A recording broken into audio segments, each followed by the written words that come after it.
Chairman সাহেব, chairman সাহেব,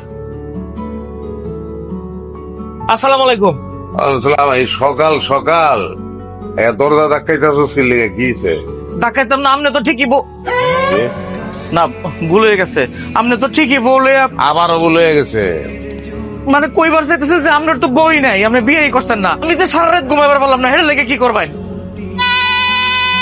ঘুমাইতে পারস নাই? ওই মামলা আমি দেখবো, এর আমি কি করবো? আমার এখন বউ এনে দেবেন। এই নি কাহিনী। তোর বউকে আমি লইছি আমার ঘরে, তোর বউ? আপনি তো নিছেন না আমার বউরে, কিন্তু আমার বউ গেছে রাগ করি। আমি সারা গ্রাম খুঁজছি, সারা রাত ধরে খুঁজছি, বউ নাই, পাইতাছি না। ওর বউ এনে দিন। এই বউ আমি এনে দেবো কেমনে? যে ভাই পারো এই বাইনে দিবেন। আপনি চেয়ারম্যান না, আপনি তো ঠিকই ঘুমাইবেন। একটা বউ আর নিজে কি যন্ত্রণা না আমি জানি। আপনার তো কপালে বউ নাই, এই কারণে বুঝতেছেন এটার কি কষ্ট।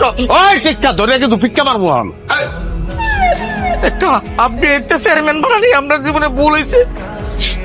যা, এই ছোটখাটো কারবার লই আমার কাছে আবি না। ওই মহিলা মেম্বার আছে আলেয়া, ওর কাছে যা। হ্যাঁ, আলিয়া মেম্বার এটা নিছে, আপনার হেলের তেজ আছে।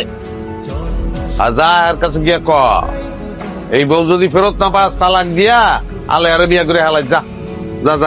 বেহুদা কথা কইলি হইব, কেন নাই বউ? চেয়ারম্যানিতে তালাক দেওয়া যায় না। আসসালামু আলাইকুম মেম্বার আফা। আইসা ফাজিলদা শয়তানি আরে। কি ব্যাপার টিক্কা মিয়া, বাড়ি থেকে দরকার কি জন্য আসছিলেন? চেয়ারম্যান তো আমার বউ দিতেছে না। বউ দিতেছে না মানে? কি বলেন? চেয়ারম্যান আপনার বউ নিয়ে ভাইগা গেছে? আমিও বুঝছি এই লোক এত বছর ধরে বিয়ে শাদী করে না, কারো না কারো বিবাহিত একটা নারী নিয়ে এসে ভাইগা যাবে। আমি এটা বুঝছি, আগেই বুঝছি। না না বাপ, ভুল বুঝতেছেন। সে আমার বউ লয়ে পাইকে গেছে না। আচ্ছা কি হয়েছে না? আমার যে সহযোগিতা করবে এটা করতেছে না।